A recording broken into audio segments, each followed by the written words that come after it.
We are live. We are live. We are live. I pray everybody's having a blessed evening. I got caught up in crochet land and I looked up dealing with the babies and I'm like, yeah, let me jump up on this thing real quick and you know, just put in a little work tonight on this this narrative. I guess I could call it a comedy because it is just that funny. I want to give a shout out to all who have tuned in and sharing their thoughts on it. I wanted to share two things, two updates that I received from yesterday's reading, and I'm going to go over there now. And once again, all praise be to the Most High. This is Amuni Israel. Solonomics 101. A Girl's Life in Virginia Before the War. That's what we're reading by one Lolita M. Burwell is her name. And supposedly she wanted to clear the record to give an accurate description of what she terms this level of inaccuracy as it related to slavery in the South. And as we spoke about yesterday, historically, the South didn't think oftentimes there was anything wrong with slavery. There was a literal split in the country around Maryland, Virginia area.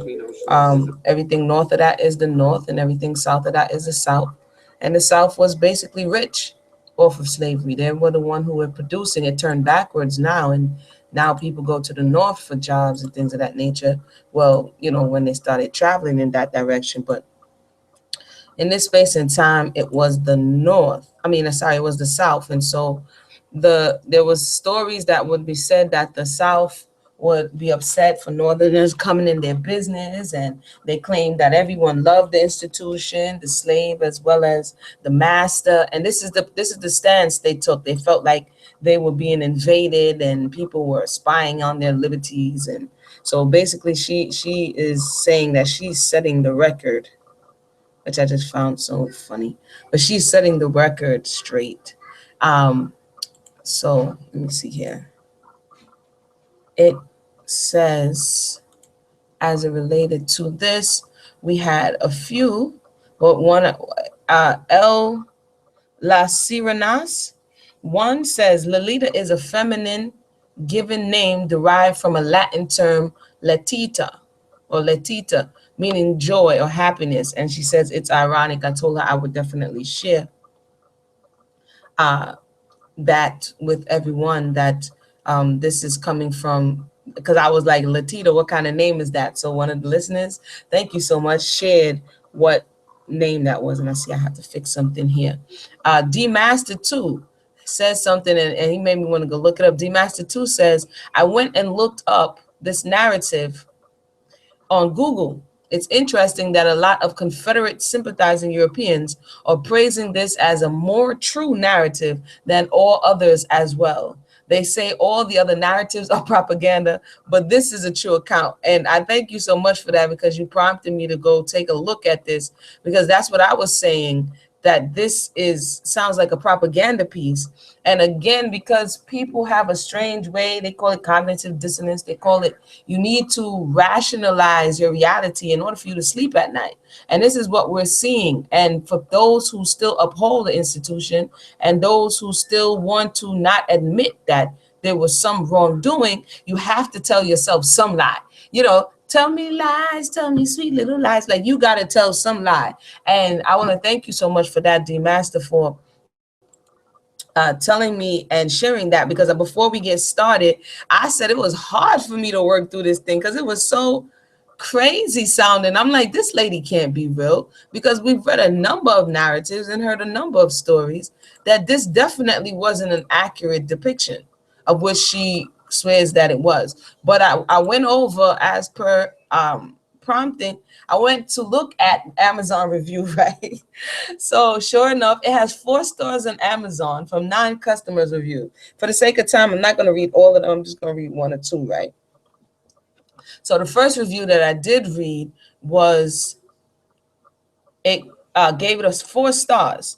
And this is from by Librarian. And this is a top 500 reviewer. So this is a librarian. We know librarians love reading. It's kind of a long review. They must have love writing too. But I'm going to read hers because she says some very interesting stuff in it. It says, how far are Burwell's childhood perceptions and adult memories to be trusted? Question. This is from the librarian now. This is what they call themselves. Written in 1895, some 30 years after the end of the Civil War, this memoir by Lolita M. Burwell depicts a pre-war plantation lifestyle that includes slavery, but in a benign, non-critical way. In fact, her purpose in writing this memoir was to set the record straight with regard to what she perceived to be blatant misrepresentations in many publications relative to their depictions of slaveholders as evil people and their casting aspirations on the pleasant. Southern way of life she recalled having experienced and enjoyed as a young child. And by the way, those who just joined us, I'm reading a review because one of the viewers said, they read the review and the review was kind of wild. So I said, let me go there. And definitely these reviews is kind of wild, but I'm gonna continue. Thus, this is an account of how, and she capitalized, she regarded plantation life and slavery from her idyllic childish and privileged position. And more troubling, how she, all capital, later recalled it as an adult in the warm, transferring glow of memory. I know I wasn't bugging out because I'm like, yo, this person seems delusional, but let's continue.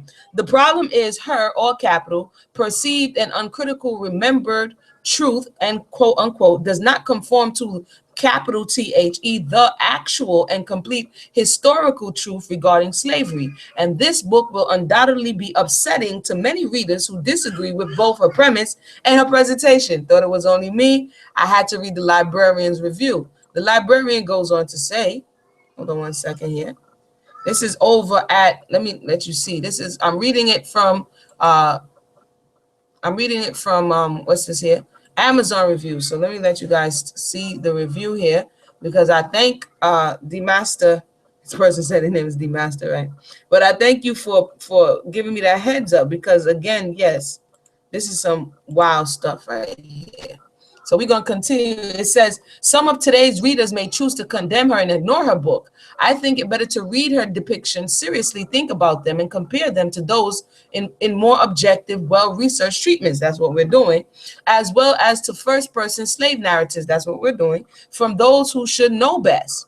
That way, her perceptual errors can be fully recognized as such, and her book placed in proper historical context. That's not just because it's written means it's accurate. So I thank the librarian or the person who's saying they're the librarian for this. It says, only by recognizing where Burwell is coming from at both stages of her life as a child on a southern plantation and as an adult writer of memoirs, can we understand the romanticized, fancy world nature of much of her account.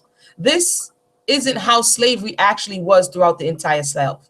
And very likely this is not how it really was even on her own plantation. Had she been able to see beneath the surface through the eyes of an inquiring, unbiased adult, but perceptions and misperceptions, especially those originating in childhood and decades of old memories subsequently based on them, can easily distort the truth. Even given enough time, like 30 years, plus however much you were when slavery ended, turning what many folks would regard as the very bad old days into something that a person like Burwell would refer to as particularly good ones. It goes on to say, this is both a troubling book and a challenging one, and it is one that certainly raises many questions such as, can any memoir ever be fully trusted? How reliable and self-serving are anyone's, but particularly in this instance, Burwell's, that's Latita she's talking about, personal perceptions and recollections? To what extent can this book, given its erroneous view of slavery, be trusted as an eyewitness account about other aspects of plantation life? How could Burwell, or I keep calling her Burwell, who wrote this book as an adult, be so blind to the inherent evils underlying the institution of slavery? Even if, to give her the benefit of the doubt as a child, she didn't personally see slaves being treated in a manner her youthful self can recognize as mistreatment. Question. For example, a slave shanty might have seemed pleasantly quaint and cozy to a child, not the miserable substandard hovel a consensuous adult should have recognized it to be, either then or later in mature retrospection. The child can be forgiven for her false impressions, but can we so readily forgive this adult or the adult writing about it uncritically many years later? Like, okay, you thought that as a child, you still writing that dribble when you got like however old you are. The child can be forgiven for her false impressions, but can we so readily forgive the adult writing about it uncritically many years later? Given today's intense and outspoken demonization of Southern slavery, how is the modern enlightened reader to regard an account like Burwell's that fails to vilify it? What does Burwell's admiration for Robert E. Lee, about whom she chose to write at the end of the book, suggest about her lingering adult attitude towards secession, the Confederacy, and the war? In other words, is she an unrepentant rebel? And this is, the question that she's asking. Unrepentant rebels, those who and I don't know why I'm calling a librarian she, usually librarians are she, but they were very upset about losing. This is who became the Ku Klux Klan. This is who became people who really went hard because they were, quote, unrepentant rebels. But I'll continue. How might these attitudes have colored her depictions of pre-war slavery? Any consideration of such questions begins with reading, not ignoring Burwell's book. And we are not ignoring, we're reading. FYI, there are numerous editions of this book available on Kindle store at various prices. I obtained my copy when one of them was being offered as a freebie. Otherwise, the lowest price edition currently sells as 99 cents. Let me read another wild one. Let me see here. Just these are some of the reviews you could go ahead and read at your own discretion. Listen to what John Knox says. Where did he go? This was he gives it 5 stars. This was just July 27th. This is in today's space and time. This is not like a long time ago. Like this was like what? We just hit September, like 2 months ago. This was a great book, and I thoroughly enjoyed reading it. It depicts the life of a girl on a plantation in Virginia before the war between the states. For myself, who have endured years of propaganda demonizing the South and their practice of slavery, like Uncle Tom's Cabin, it's nice to finally hear something that comes much closer to the truth of how things really were before that unjust war took place. This is 2016. This book is a treasure for seekers of truth who want to know what things were really like in the South before the war, and not simply what a corrupt, quote, French Revolution style government wants you to believe. For more information on this topic, I recommend any of the many books of the Southern position of the Civil War. Seabrook has some great information on the topic in his book. Everything you were taught about the Civil War is wrong. Ask a Southerner. And there are others as well, like Kennedy's The South Was Right, etc. So this person, John Knox, is filling this book and saying that slavery, again, you still have Southern sympathizers today, meaning this conversation, this indifference, this resentment, this is what we're seeing with the whole Trump conversation. They're still here. People think, oh, we've come so far along. No, we haven't. In July 27th of 2016, somebody's ancestor or progeny has given 5 stars to a book that the librarian just said is clearly nowhere close to history. But I just said that to say I think this is a good book, says Brandy. It will tug at your heartstrings. Anywho, yeah, let's go ahead. So there are people who are actually still believing this. Yeah. So we're going to go ahead now and go finish reading what they're actually believing. The person you may pass at the supermarket who's sitting next to you in the doctor's office. You see, the one thing about, and I believe there's a lot of Europeans reading this, and this is the difference. It's not one thing, but it's a major difference that I know. And I think it's very important for us to understand. Let me release my screen for 1 second. And that's this. When you go to these places like Amazon Review and Product Review, it's a lot of Europeans that's leaving their thoughts. If it wasn't for a lot of them, we wouldn't know what their experience with a product or a book was. Because for some reason, we don't like leaving, or when we do leave and it's not all of us, but as I see oftentimes, when we are disgruntled with something, we don't articulate exactly what about it was upsetting, so that we're not just disagreeing for the sake of disagreeing. We're actually able to come to a consensus at what points do we disagree, and we can begin to edify each other. And so I find this interesting because I read the reviews. I always like to read the comments and the reviews, because there's one thing about the content and there's another thing about how people are processing that content. And so I say that to say, you see the varying degrees of what people are saying concerning this book. But as the librarian said, it's clearly not recollecting history correctly. But for those who want to believe it, and there's another person, Yoshi, who says, what a horrible book. Can't believe the book like this actually existed. And then the person says the confused sick woman is actually saying that slave on her plantation weren't treated as bad as everyone knows. And then somebody goes on to say, what in the world is she smoking? And this is a long review right here. So I'm going to probably save that one maybe. And it says insulting to the descendants of American slaves. So probably we'll check that one out tomorrow, because that one is kind of long. We're going to get in this book real quick. I just wanted to, acknowledge the good feedback that is coming back. And, as we begin to learn to express, not only that we're discontented, but to be able to express in what ways and how can we better resolve and find problem resolution for what our issues are. Because that's one thing that we learned and picked up through a system where you just had to complain to massa. You understand what I'm saying? And you most times didn't get your complaints met. And we have that kind of, not all, but often a lot have that complaining mentality. And it's like, okay, when you come in with a complaint, what do you want to happen? Did you think that far? What would you rather see instead of what you're seeing?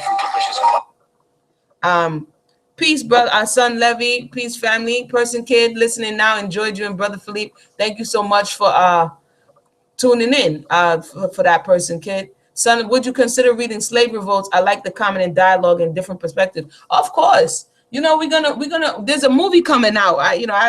That is supposed to be concerning Nat Turner, if I'm not mistaken, in the whole scandal with the person who created the movie and wrote the script and all of that stuff. And so again, yes, and this is like I said, son of Levy, this is just one portion in America. The story is so expansive. There's so much I want to read. And, I could be off in my little corner reading it, but I want to share it and interact so that we can pull this stuff and dust it off. So, like I said, we'll be reading for a real long time, because definitely I try to rotate the perspectives so that we can understand, because the story doesn't just exist with one set of people. You understand? There's also stories about free, those who were once slaves and then free, because the free, quote, blacks had a different story. They were caught in the middle. We saw that in different stories where they were spoken about. In some narratives, your master forbade you to speak to a free black. So there are some people who have stories who were never enslaved, but also were marginalized. And so, I know there's some narratives coming out of the Caribbean. There's a lot. That's all I gotta say. There's a lot to get in. We only just on like the little iceberg, But again, I definitely would consider reading this about a lot of the revolts. I don't know what literature exists for the Maroons, but I know that's a revolt. That's one that was successful in Jamaica, not for taking over the whole island, but for having their own sovereignty on the island, because the slave masters couldn't deal with it. And so we could definitely go into the Maroons, because that was successful. That was a successful revolt. Some of the revolts, they were minimally successful. I know there has to be some literature coming out of Haiti. So definitely, if you come across any of it, let me know. Like I said, the next one we're going to read is Olado Equiano, and this one is going to be interesting as well. He's one of the more known, but I'm one that, I'm no respecter of person. So whether the individual is known or their story has been faded away into the background of history, I say learn something from everything. And so definitely, that's another one. D-Master. And good to give thanks for the tip, because we went over there and read. I don't know if you just popped in, but we just read some of the reviews, which is kind of crazy. And I'll probably read another one tomorrow if I could find one. I do know, if we are talking about different perspectives, I do know that What was the name of that book? We read one. He initially, The Adventures of Venture Smith. That one is already on here. You could go back and look in the playlist. The Adventures of Venture Smith. He starts in Africa. His narrative spans from the continent, from how they got captured, from how he came over, for how he worked for his freedom, to buy his freedom. And when he worked to buy his freedom, you remember that one? He worked to buy his freedom, and then he employed or he bought a slave. If I'm not mistaken, he bought and he told him that I would free you. And then the melanated man ran off with his money. And it happened to him more than one time. So he was kind of like a quote slave master. He owned it. I don't know how many, but I do know he got messed over so many times, and his whole life was about trying to free his family. One of his sons died on I think it was a whaling mission. There's so many narratives in my head, but I think that's his story. His son died on a whaling mission, and the other son he was working to free, something else happened with him. So we did pick up on a story where a black man owned another black man, but it was kind of just like the person was working for you. He wasn't oppressing them. He wasn't doing any of that. But Haiti also has some stories about melanated people owning other melanated people, because I was reading, it wasn't in this book, it was in another book that spoke, it was kind of like more like a textbook. And they spoke about the refuse. When they had the refuse on the boats, it's called More Than Chattel, that's the name of it. When they have the refuse on the boats in Haiti, the poor, they were kind of poorer, but they still had a little money. They would buy the sick slaves and then nurse them back to health, and then have them as their servants. And this was a story and a practice that I read about in Haiti. So definitely we could touch on these different perspectives. If we find something that's, unusual, we would like to hear their voice. And we're really only doing source material. So all of this is first-hand account, because once it gets through more than one person, it begins to come convoluted. And so for this whole project, we've just been reading nothing but source material. So if you find some source material, feel free to let me know, and we can get into that too. So with that said, I thank everybody for sharing. We're gonna jump off right now back into what the reviewer said. Miss Latita, let's find out what else she's been smoking on this review here. I'll share my screen, and we shall continue. All right. It says here, the extent, let me close some of this stuff. I got too much stuff open. Oopie. Nope, not that one. I'm trying to make sure I see everybody's. Sorry. Everybody's comment. Okay, 31, page 31, chapter 4. The extent of these estates precluding the possibility of near neighbors, the isolation would have been intolerable, but for the custom of visiting which prevailing among us. We read about that in Blackfoot. We had to take a break on him, but they was busy. They was big on popping up at people's houses. Okay, this was their entertainment. They had no TV and they had no radio, so this was their entertainment, just popping up at people's crib. It says many houses were filled with visitors the greater part of the year, and these usually remained 2 or 3 weeks. Visiting tours were made in our private carriages. Each family make at least one such tour a year. Nor was it necessary to announce these visits by message or letter. See, popping up at people's houses. Each house being considered always ready and entertaining company, quote unquote, being the occupation of the people. Sometimes 2 or 3 carriages might be described in the evening coming up to the door through the Lombardy Popular Avenue, the usual approach to many old houses, whereupon ensued a lively flutter among small servants, who become generally excited, speedily got them into their clean aprons and ran to open gates and to remove parcels from carriages. Lady visitors were always accompanied by colored maids, although sure of finding a superfluity, this is a word right here, superfluity of these at each establishment. The mistress of the house always received their guests in the front porch with a sincere and cordial greeting. These visiting friends at my own home made an impression upon me that no time can efface.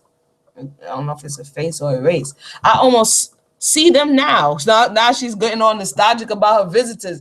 This Ludi, she might have a little touch of Alzheimer's. I'm just saying. Those dear gentle faces My mother's early friends and those delightful old ladies in close bordered tarlatan caps who used to come to see my grandmother, these last would sit around the fire knitting and taking or talking over their early memories, how they remembered the redcoats of the British, how they had seen the Richmond Theater burned down with some of their family burned in it, how they used to wear such beautiful turbans of crepe Lizzie to the Cartsville balls, and how they used to dance the minuet. Because that's basically what they did, entertain themselves while other people were working, and how they used to dance the minuet. At mention of this, my grandmother would lay off her spectacles, put aside her knitting, rise with dignity. She was very tall, and she would use the step of the minuet, gliding slowly and majestically around the room.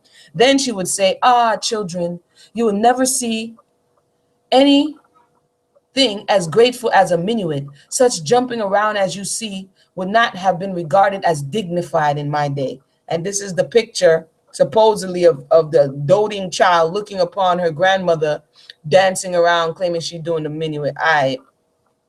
My mother's friends belonged to a latter generation and were types of women whom to have known I shall ever regard as blessing and privilege. They combined intelligence with exquisite refinement, and their annual visits gave my mother the greatest happiness, which we soon learned to share and appreciate. Yo, you would never know she was on a plantation the way she speaks.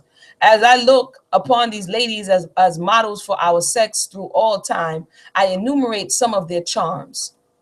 Entire absence of pretense made them always attractive. Having no parlor or company manners to assume, they preserved at all times a gentle, natural, easy demeanor and conversation. They had not dipped into the sciences attempted by some of our sex at the present day, but their study of Latin and French with general reading in their mother tongue, it rendered them intelligent companions for cultivated men.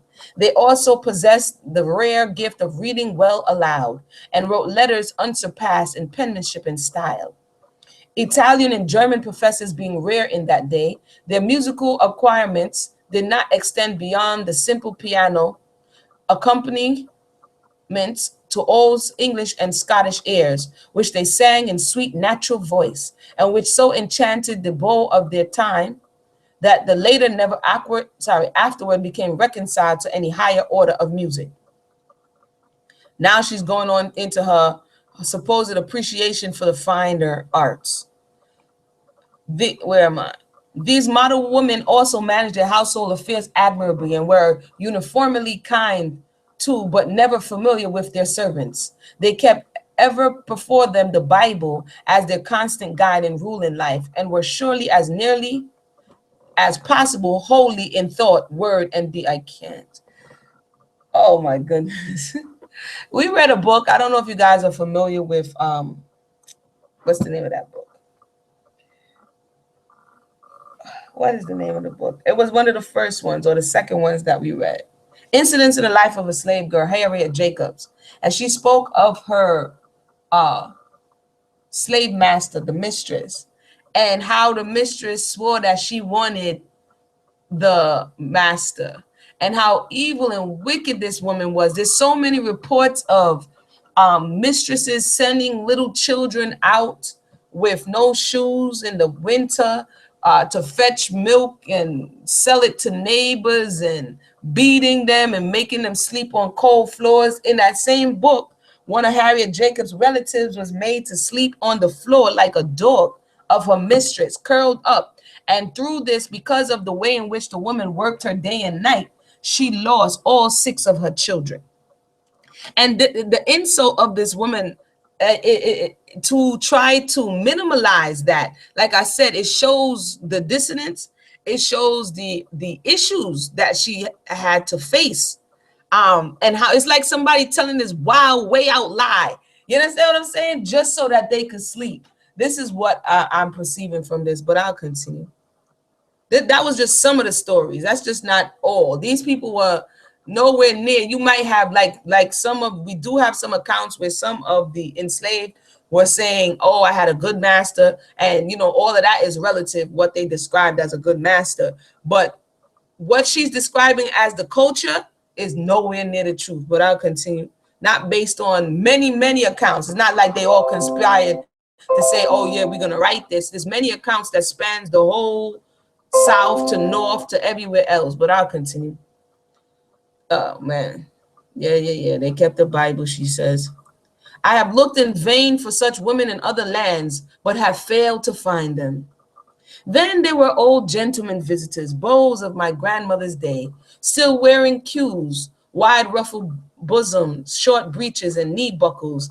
These pronounced the very broad, sat a long time over their wine at dinner, and carried in their pockets gold or silver snuff boxes presented by some distinguished individual at some remote period. So now she's trying to say this is the dude with the stockings and, culottes. That's what it is, with some high heel boots on with the long tail jersey and his hairdo.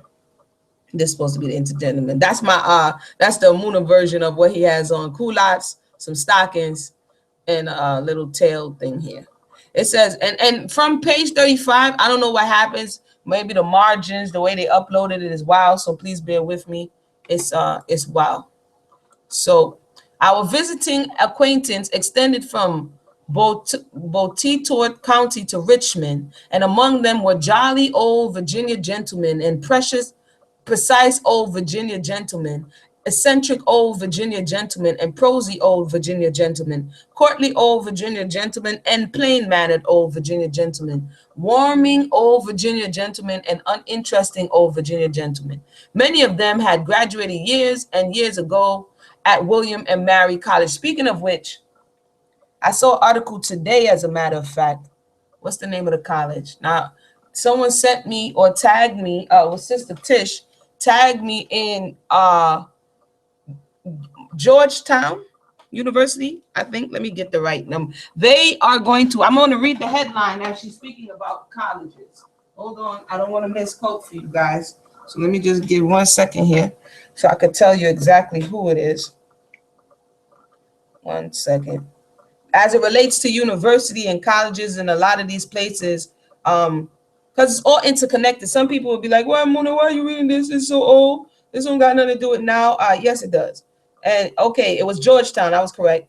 Georgetown University. I don't know if you saw this article. It's dated today. And this is what the article headline reads as it relates, because she said college, and it just triggered my mind to this. So I want to thank Sister Tish for sharing this with me. It says here, Georgetown University to offer admission to advantage to descendants of 272 slaves it sold. It says in 1838, Georgetown University sold 272 slaves in order to keep the university afloat. It says Georgetown, and I'm just going to read the first paragraph. Georgetown University is looking to atone for its troubled history regarding slavery. According to Latita, there was no troubled history, but I'll continue. By offering preferential status in the admissions process to the descendants of 272 slaves who were sold in order to keep the university afloat, the New York Times reports. And you can definitely check that out, look that up, and see that they want to pay in a form of reparations to the families of the people that they sold back in 1838. So this was a university owning slaves.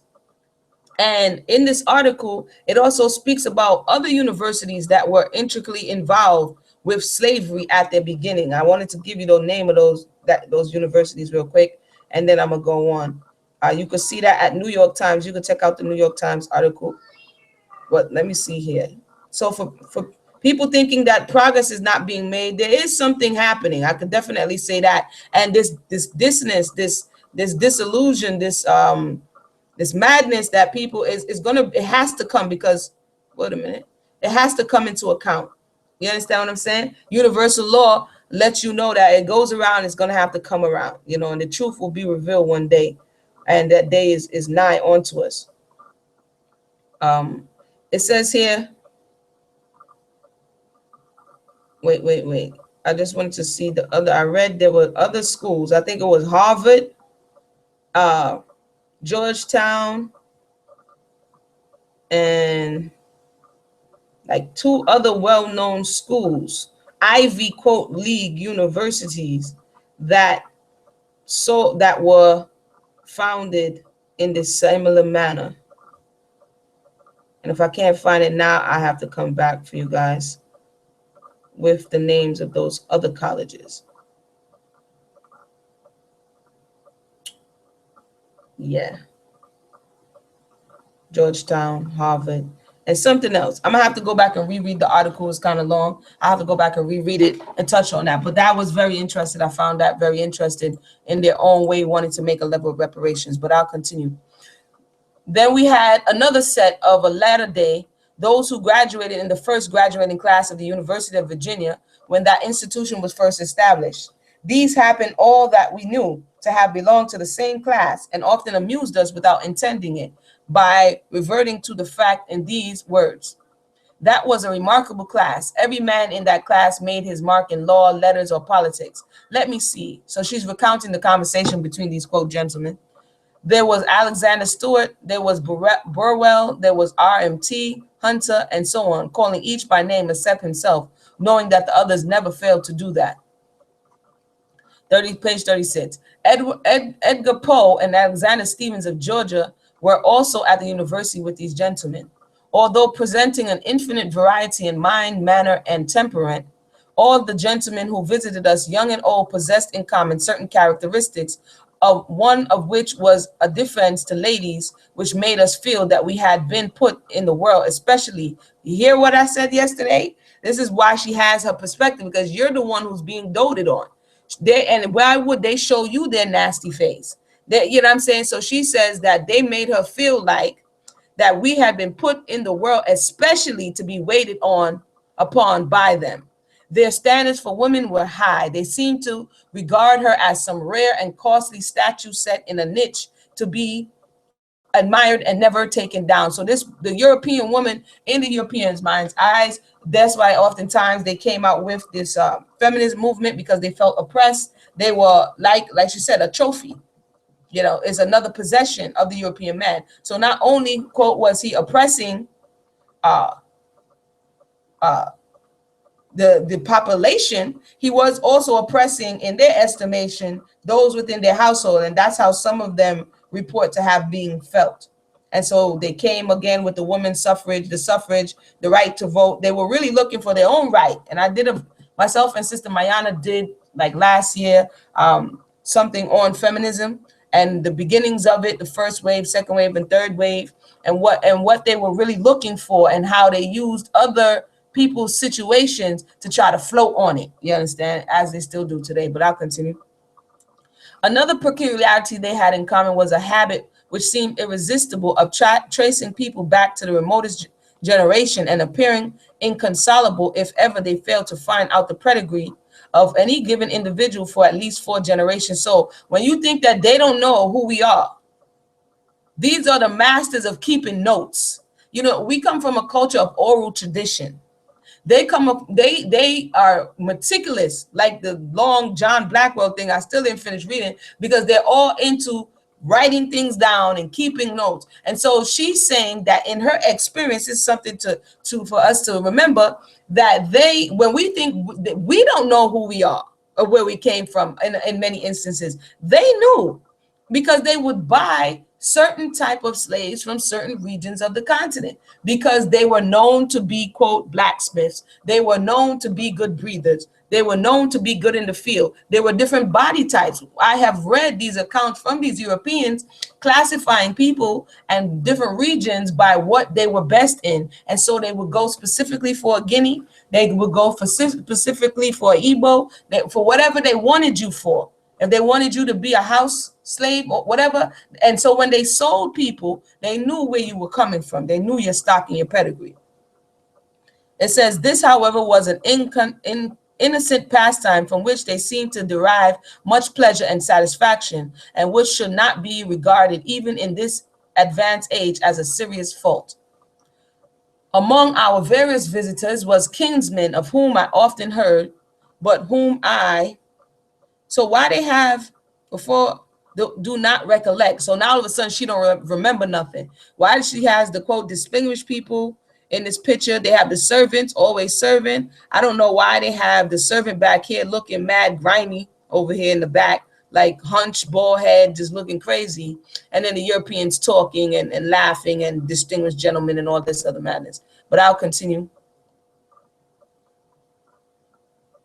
And wow, I just read the bottom. I can't. The bottom says they got the ill. I don't even know what to call him right here in the back, but they got him saying, "Nah, Massa, you done forgot all about that." Okay, right. A bachelor of 80 years, always accompanied by his Negro servant as old as himself. Both had the same name, Louis, pronounced like the French. And what's up?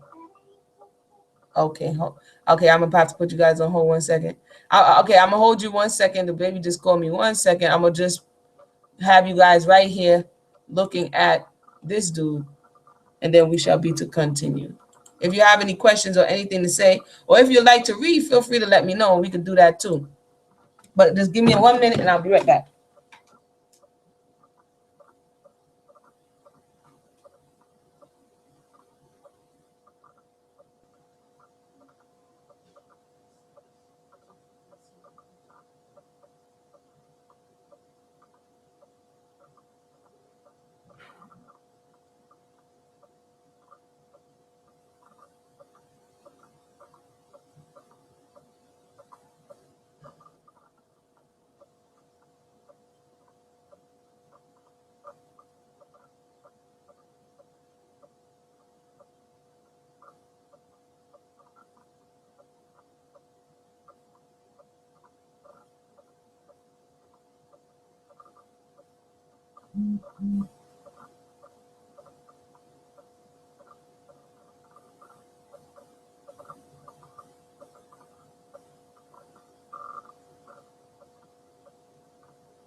All right.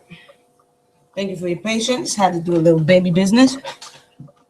And for those who have just joined us, we are on chapter 4, page 37. You can click the link and follow along. If you have any questions, feel free to let us know. And where are we now? Okay, both had the same name, pronounced like the French, and this age, or Louis and Pierre had been so long together they could not exist apart. Black Louis rarely left his master's side, assisting in the conversation, and his master's perplexed or forgetful. When his master talked in the parlor, Black Louis always planted his chair in the middle of the door sill, every now and then correcting or reminding with, "Now, massa, that weren't Colonel Taylor's horse. That were that one, that race, that day, you and me was duh." Or, "Nah, massa, you done forgot all about that. That was in the year 1779, and this is in the way it happened," etc. Much to the amusement of the company assembled.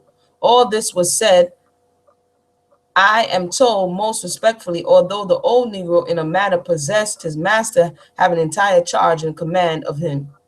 The Negroes often felt great pride in our white people, quote unquote, as they called their owners, and loved to brag about what our white people did and what our white people had. Listen to that. This right here. This right here. For those who are still listening, you still up. Hopefully you are. This connection, and it still happens today.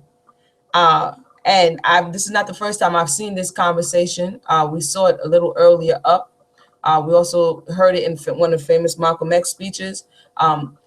What the European had was also felt like is what the slave had. And we read in another book, I think it was Lewis Hughes, who stated that the other slaves will make fun of you if you were possessed by a poor master. And the slaves who had good masters or rich masters, which mean that they had more possessions than other slaves, so they made it a point where they would begin to rag or diss you. Can you understand what how deep the psychology goes? And if you can't understand it, if we put it in today's time, it's the same thing if you work for a high level corporate entity and the other person works for not even McDonald's, because I'll say McDonald's because that is high level corporate in that sense, but you ain't getting the money. Then you would be looked down upon by the individual who's working at Apple or IBM or whatever. You understand me? Or has some kind of high position in a big company. And because they are getting compensated at a higher level than you, meaning your master is richer than someone else's master, this was the conversation that was happening since slavery. And so when the person says here, our white people, as they call their owners and love to talk and brag about what our white people did and what our white people had, this still happens today. And I could say that we heard this same sentiment in another narrative. I'm gonna continue, page 38. On one occasion, it became necessary for my sister and myself to ride a short distance in a public conveyance. A small colored boy who helped in our dining room had to get in the same stage. Two old gentlemen, strangers to us, sitting opposite and supposing we had fallen asleep when we closed our eyes to keep out the dust, commenced talking about us. Said one to the other, now those children will spoil their Sunday bonnets. Whereupon our colored boy quickly, you think them's my mistresses? Sunday bonnets? You just ought to see what they got up there on top of the stage in their their bandbox. At this, we both laughed. So this is the defense for the European, because now you have kind of been, and they have kind of been absorbed, and their identity to a degree, their livelihood, even though they ain't getting paid, or their subsistence is attached to this person, even though this person has you in a compromising, abusive situation. So it says, at this, we both laughed, for the boy had never seen our Sunday bonnets, quote unquote, nor did we know that we possessed any. 39, chapter 5. If you have any questions or comments, feel free to share once again. And we'll continue. It says, English, boys never fail to make honorable mention of a roast of beef, a leg of mutton, a dish of potatoes, a dish of tea, etc. While with us, the abundance of such things gave them, we thought not enough importance to be particularized. Still, my reminiscents extend to these. Every Virginia household knew how to compound all the various dishes in Miss Randolph's cookery book, and our tables were filled with with every species of meat and vegetable to be found on a plantation, with every kind of cakes, jellies, and blanc mange to be concocted out of eggs, butter, and cream, besides an endless catalog of preserves, sweetmeat, pickles, and condiments. As she's talking about what they're eating, I wanted to say that a while ago it came to me that nothing goes unpunished. Okay, one of the key things, two of the key things that they, or cash crops, as you say, they so needed free labor for was tobacco and sugar. And when you look at the extensive use of, like, what she terms sweetmeats and tobacco today, their progeny, and it has spilled over into our community as well, but there is a high level of diabetes, sugar overdose related issues, buttercream, high blood pressure. So there's sicknesses that has revisited the next generations, the generations that were exploiting free labor so that they can consume on a bigger level. So don't think for one second, when you look at what she is bragging about, that no plantation was short of this in today's day and time, this spells cancer, this spells, like I said, high blood pressure, diabetes, heart disease. This spells all of these things. Why? Because of the way in which things were done. You understand what I'm saying? Rotten teeth, dental problems. So definitely all of the countries that were so big on sugar, like England, they always make fun of their teeth. You see that it has come back to revisit them. It says that so that in the matter of good living is what she called it, both as to abundance, same thing, and the manner of serving a Virginia plantation could not be excelled. They prided themselves on abundance. They prided themselves on consummation. And, it's only a matter of time. It says the first specialty being good loaf bread. There was always a hot loaf for breakfast, hot cornbread for dinner, hot loaf for supper. That's too much yeast right there. Every house was fanned for its loaf bread, and said a gentleman once to me, although at each place it is superb, yet each loaf differs from another loaf, preserving distinct characteristics which would enable me to distinguish instantly should there be a convention of loaves. The Oakland's loaf from the Greenfield loaf, he's naming plantations, I suppose, and the Avenel loaf from the rustic loaf, large loaf. And apropos of this gentleman, who is needless to add, was a celebrated connoisseur in this matter of loaf bread, it was noticeable fact with our cook that whenever he came to our house, the bread, in trying to do its best, always did its worst.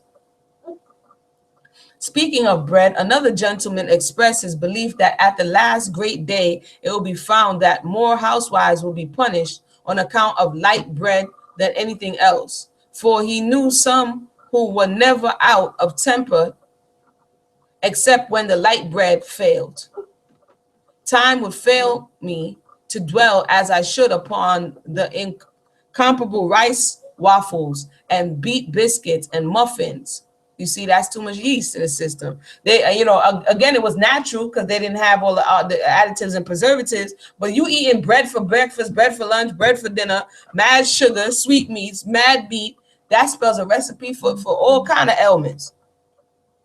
And Laplands and marguerites and flannel cakes and French rolls and velvet rolls and ladies' fingers, constantly brought by relays of small servants during breakfast, hot and hotter from the kitchen. And there's so many servants, they call them servants, they're slaves, who testified to being hungry. Their masters would be eating all of these things and they would be hungry. One story, I think it was in Charles Ball, where he was so hungry that he stole a goat.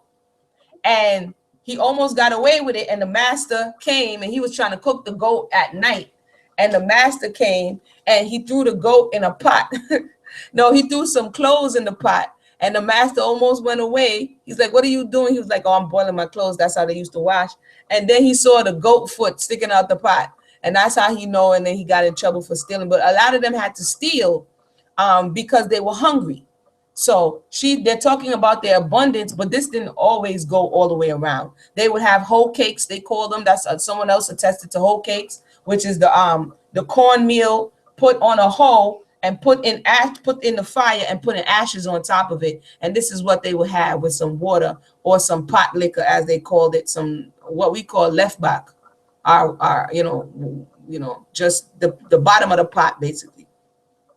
Hot and hotter from the kitchen. Where am I? Breakfast, right? Lady fingers, servants, breakfast, hot and hotter from the kitchen. Then the tea waiters handed at night with the beef tongue. This is disgusting. Sliced ham, that's another issue. The grated cheese, the cold turkey, the dried venison, the loaf bread, buttered, hot, the batter cakes, the crackers, the quince, the marmalade, the wafers, all pass in review before me. For those who just joined us, thank you for joining us. We are still reading. We're going to read through this chapter and then we're going to pick up at another time. So we're on what was this? Chapter 5. It said, the first time I ever heard of a manner of living different from this was when it became important for my mother to make a visit to a great aunt in Baltimore. As she went for the first time out of her native state, as neither she nor her mother had ever been out of Virginia. And by the way, when they're talking all of this stuff, it's not like they went to the supermarket and got all this stuff. All of this stuff is from scratch. And this is why people stay busy smoking meat, producing meat, raising meat, growing crops so that they can sit inside and feast themselves into, whatever. It says, my mother was accompanied by her maid Kitty on this expedition, and when they returned, both had many astounding things to relate. My grandmother threw up her hands in amazement of hearing that some of the first ladies in the city who visited old aunt confined the conversation of a morning call to the subject of the faults of their hired servants. Is it possible, exclaimed the old lady, I never considered it well bred to mention servants or their faults in company. Indeed, in our part of the world, a mistress became offended if the faults of her servants were alluded to, just as persons became displeased when faults of their children are discussed. Maid Kitty, an account of this visit I will give as well as I can remember, in her own words, as she described it to her fellow servants. You never see such a way for people to live. Folks goes to bed in Baltimore without a single mouthful in the house to eat, and they can't get nothing neither without they gets up soon in the morning and goes to market after it themselves. Rain, hail, or shine, they got to go. Don't suit our white folks to live that way. And I wouldn't live there not for nothing in this world. In that fine three-story house, they ain't but what is this? They ain't but two servants, and they has to do all the work. It wouldn't suit me, and I wouldn't live there for nothing in all the whole creation. I would get that lonesome. I couldn't stand it. But two servants. And so again, they're showing here three women would clean up one chamber. Of course, because apparently whoever's owning this plantation that they are, having servants was a status symbol for them. They like to talk about how many servants. So they had 100 servants. So this person who's working at like it's saying you're working at a startup versus a big corporation. So this person who visited a startup is saying, I would never work there because a lot of the stuff you have to double up on and do yourself. They calls themselves rich too, and they cooks in the cellar. I know mistress couldn't stand that, smelling everything out the kitchen and all over the house. They folks don't know nothing tall about good living with their cold bread and their rusts. So now the maid Kitty is supposedly ragging on the people they visited in Baltimore. It says, Maid Kitty spoke truly when she said she had never seen two women do all the housework. For at home, often three women would clean up one chamber, one made bed while another swept the floor, and the third dusted and put the chairs straight. Labor was divided and subdivided, and I remember one woman whose sole employment seemed to be throwing open the blinds in the morning and rubbing the posts of my grandmother's high bedstead. This rubbing business was carried on quite to excess. Every inch of mahogany was waxed and rubbed to the highest state of polish, as were also the floors, the brass fenders, irons, and candlesticks. When I reflect upon the degree of comfort arrived at in our homes, our other people's expense of which you did not pay, I think we should have felt grateful to our ancestors who stole people and bought stolen goods. I'm sorry. For as Quincy has written, in whatever mode of existence man finds himself, be it savage or civilized, he perceives that he is indebted for the greater part of his possessions to events over which he had no control, to individuals whose names perhaps never reached his ear, to sacrifices which he never shared. How few of all these blessings do we owe to our own power or prudence? Again, now we can understand her perspective. She was loving this. She loved the life she lived. You understand what I'm saying? So, of course, she's going to have a different story to tell. It says here, okay. It says, how few on which we cannot discern the impress of a long past generation, so were indebted for our agreeable surroundings to the heroism and sacrifices of past generations, which not to venerate and eulogize betrays the want of a truly noble soul. For what courage, what patience, what perseverance, and what long suffering, Christian forbearance must it have cost our great grandmother to civilize, Christianize. Hey, look at this. She says, now she's paying ode to the old slave master, she says. What Christian forbearance must it have caused our great grandmothers to civilize, Christianize, and elevate the naked savage Africans to the condition of good cooks and respectable maids! Exclamation.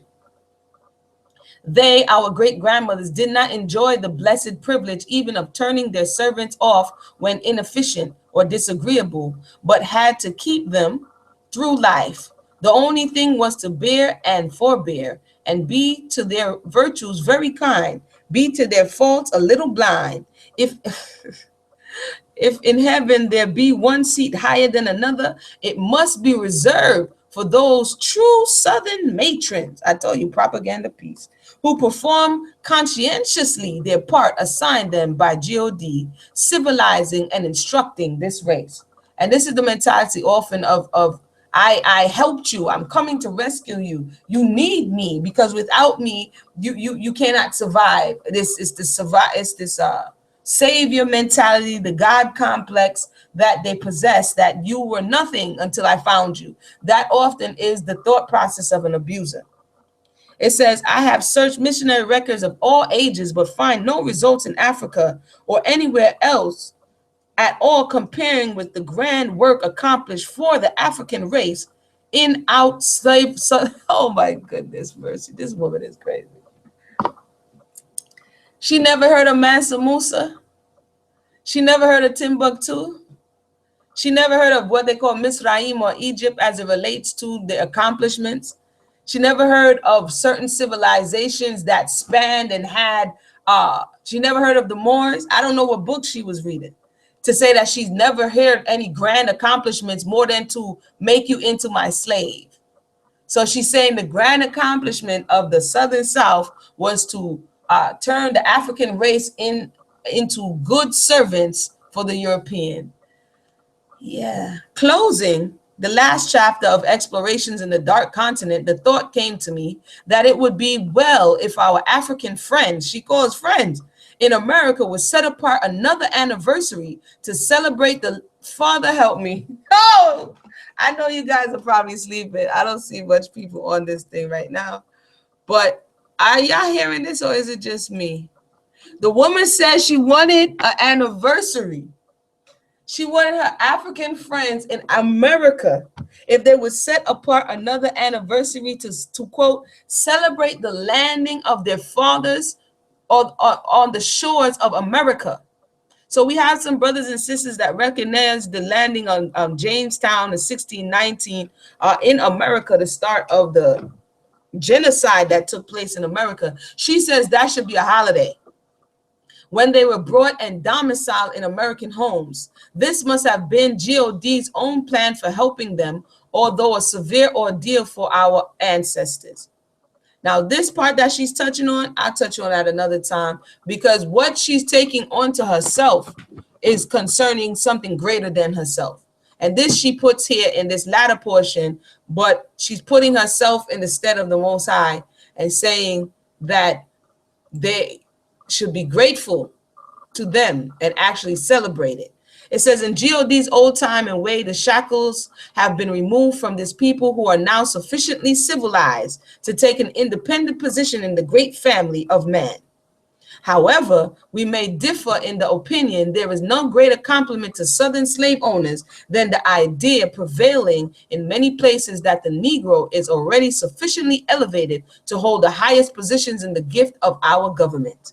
I once met in traveling an English gentleman who asked me, how can you bear those miserable black Negroes about your houses and about your persons? To me, they are horribly repulsive, and I would not endure one about me. Neither would they have been my choice. I replied, but God sent them to us. I was born to this inheritance and could not avert it. What would you English have done, I asked, if God had sent them to you? Thrown them to the bottom of the sea, he replied. Fortunately for the poor Negro, this sentiment did not prevail among us. I believe God endowed our people with qualities peculiarly adapted to taking charge of this race, and that no other nation could have kept them. Our people did not demand as much work as in our other countries is required of servants, and I think had more affection for them than is anywhere as elsewhere felt for menials. In the connection, I remember an incident during the war which deserves to be recorded. as showing the affection entertained for Negro dependents. When our soldiers were nearly starved and only allowed daily a small handful of porch corn, sorry, that sounds like what the slaves were allowed to eat, because I remember some narrative talk about some porch corn. But anyway, the colonel of Virginia regiment by accident got some coffee, a small portion of which was daily distributed to each soldier in the regiment was a cousin of mine, a young man endowed with the noblest attributes God can give, who, although famished and now all of a sudden, oh gosh, she's going to do it again, and needing it, denied himself portion every day that he might bring it to his black mammy. Oh, you mean the one that they made to give him suck? He made a small bag in which he deposited and carefully saved it. When he arrived at home on furlough, his mother wept to see his tattered clothes, his shoeless feet, and his starved appearance. Dude, okay. Soon producing the little bag of coffee with a cheerful smile, he said, "See what I've saved to bring back Black Mammy." So he called her Black Mammy. I can't. And you have somebody in 2016 was like, yo, this book is excellent. He's glad somebody finally, brought the truth. "Oh, my son," said his mother, "you have needed it yourself. Why did you not use it?" "Well," he replied, it has been so long since you all had any coffee, and I made out very well on water when I thought how Black Mammy missed her coffee and how glad she would be to get it." Okay. Yeah. For those who joined us, that's all I could take for today.